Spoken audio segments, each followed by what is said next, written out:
presenting their PIRE projects, which they conducted this past summer. PIRE, I must say, it's a wonderful grant to have because it allows us to be able to send undergraduate students, graduate students, postdoctoral fellows, and early research faculty members abroad to conduct research. And so it's an incredible amount of work, and everybody gets really tired by the end of the semester, but this is perhaps the most exciting aspect of the grant, to see the students present their work and to see these 6 undergraduate students who are so happy to have had this opportunity. So all the very hard work that the advisors put in, thank you to the advisors, and clearly this pays off. So what I'd like to do is tell you a little bit about PIRE. So PIRE stands for Partnerships for International Research and Education. And it is a grant that was awarded to us in 2010, and will go on until 2016 on a no-cost extension. And the idea of the PIRE was initially came from the observation that most people in the world are bilingual, but until very recently, most research on language and cognition have focused on monolingual speakers, and most of them on monolingual English speakers. So bilinguals were actually considered some type of special population. But what has happened in recent years is that there's been an explosion on work on bilingualism, and in fact, many of you have already seen this, but on the 125th anniversary of the journal Science, one of the most important questions identified for the questions to be answered in the next 25 years of research is, what is the biological basis for second language? And you can see in the graph that I have here that the amount of research that has been done and how it has grown on research on second language acquisition and bilinguals.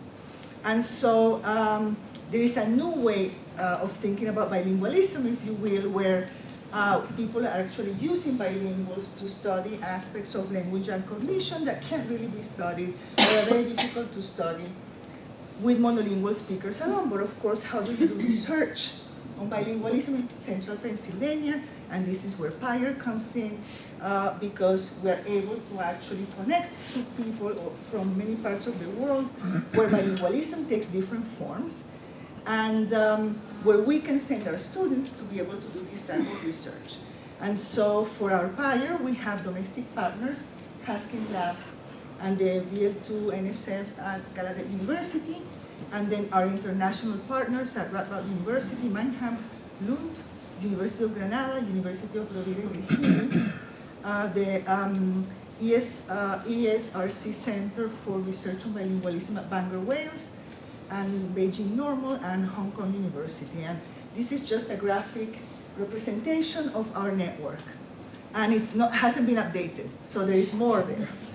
And as I said earlier, PIRE covers training for undergraduate students for summer research abroad, graduate students, and postdoctoral fellows and early career faculty members. And this year we have 6 marvelous undergraduate students from Penn State who traveled for 8 weeks this past summer to conduct research on bilingualism.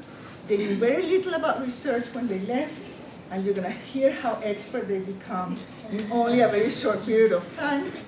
And our graduate students, our undergraduate students are, to me, it almost feels like graduate students. Our undergraduate students are Delaney Wilson, Jack DiMedio, Jacqueline Casdet, Angie Galofre, Felix Wittian, and Laura Shubo. And you will be presenting in this order, so memorize it. There will be somebody on that part of the room signaling to you when you have 2 minutes left, and then when it's time to stop.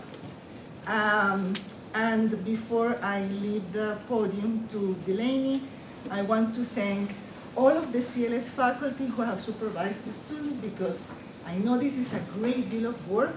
It's a large investment of time, and without you, we can't do this.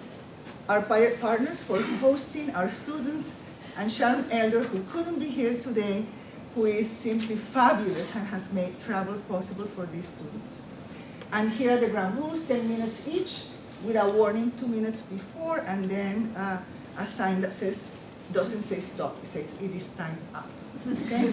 All right, so let me call the first speaker.